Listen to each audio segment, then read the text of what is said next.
দর্শক, এটা হলো মেঘনা নদীর তীর। এখানে পরিশ্রমী মানুষেরা জাল দিয়ে গলদা চিংড়ি ধরেন।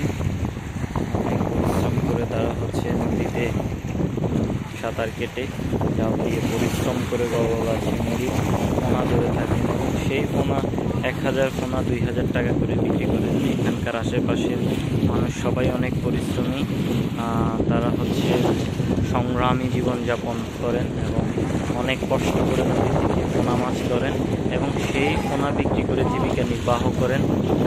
আমরা ছোটো ছোটো কিছু যদি পোনা মাছ দেখি,